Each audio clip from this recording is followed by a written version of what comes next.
Hi guys, so in this episode I'd like to talk about something called forward pelvic carriage. And again, because this channel is all about creating a resource for my own patients, I will be presenting this episode as if I'm actually talking to you, the patient. So let's just keep things simple and let's define forward pelvic carriage.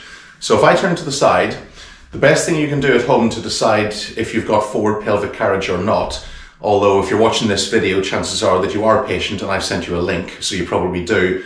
But if you're not actually a patient of mine and you're not sure if you have it or not, what you do is you stand in front of a long mirror. You would then try and find that little knobbly bit on the front of the pelvis, and then you try and find the little dimple at the back of the pelvis.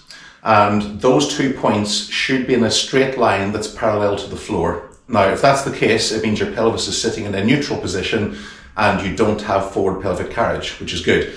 So people who have forward pelvic carriage tend to notice that the point at the front is lower than the point at the back. So if I just demonstrate, that would be how forward pelvic carriage would usually appear. And hopefully you can see now the difference between those 2 points. Now, the question is, how does forward pelvic carriage actually come about in the first place? Now, generally speaking, there is a condition that you can Google. It's called lower crossed syndrome. Now, what that describes is a pattern of dysfunction between the abdominals, the lower back muscles, the hip flexors, and the glutes. And if those 4 muscles are working as they should do, the pelvis sits in neutral. If one of those muscles goes out of balance, then the others compensate, and very often that's the result. And then that's where lower back pain kicks in as well. So essentially, you would be in forward pelvic carriage for 2 reasons, but one main reason that I find in clinic. The first less common reason is that your hip flexors are just really tight. That tends to happen in people who are maybe sitting at desks all day long with the hip flexors in the shortened position. But I tend not to find that a great deal, I must admit. What I generally find is that the back muscles are just really tight. Now, obviously, there's several reasons why the back muscles could be tight. The first reason is that the lower back joints themselves could be really jammed up. The sacroiliac joints could be really jammed up, which are the joints in the pelvis. There's a feedback loop, remember, between the joints giving input into the brain as to what their position is, and then the brain receiving that input and sending a message down to the muscles, usually to tighten, to try and provide that extra support. So that's the first mechanism whereby you might have forward pelvic carriage, is if you've got jammed up joints in the back muscles then tighten to try and provide that extra support. So as they tighten, they will shorten and they will pull the back of the pelvis up. Now, that's a structural reason that obviously someone like me could actually work on. Other reasons are just that the patient is simply just out of condition because they just haven't been to the gym or they don't do any exercise and they're simply just out of condition.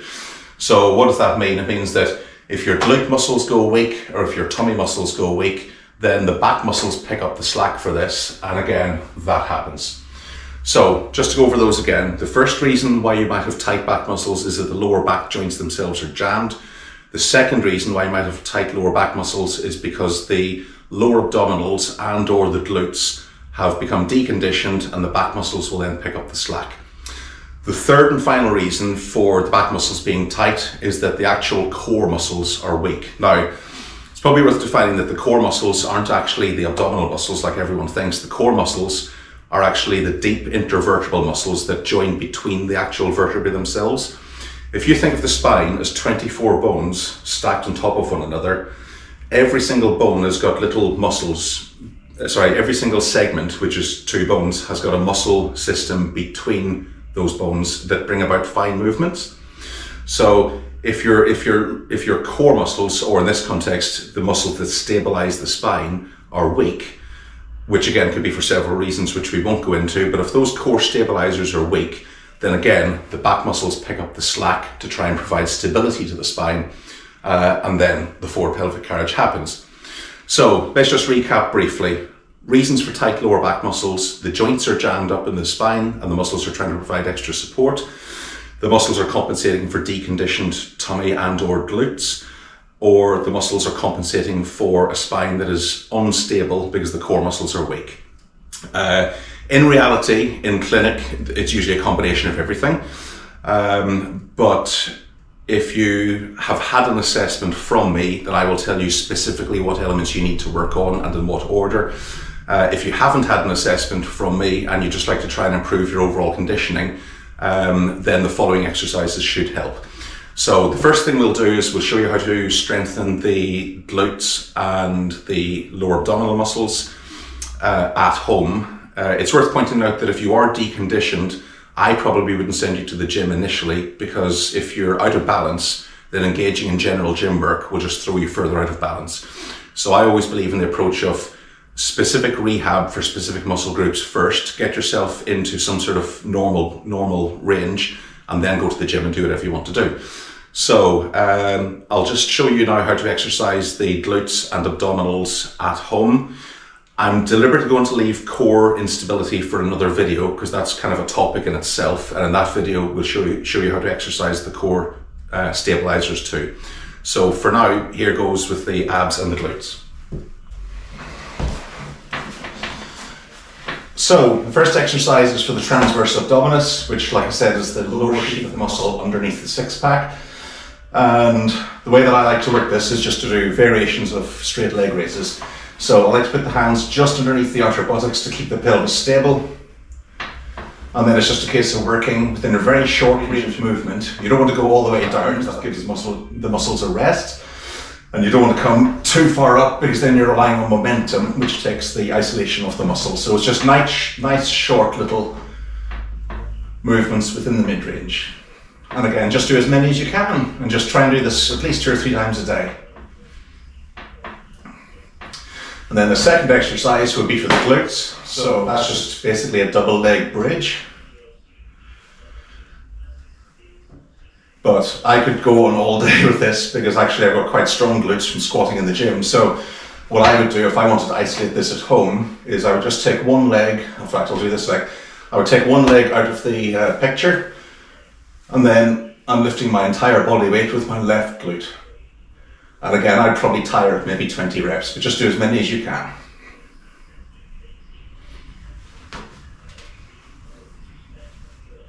And again, notice I'm not coming all the way down, because that would take the tension off the muscle.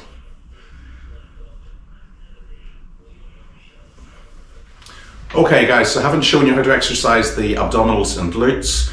Like I said, essentially just try and do as many reps as you can, as often as you can, because these are very short bursts of exercise that are designed to re-engage the brain with these muscles.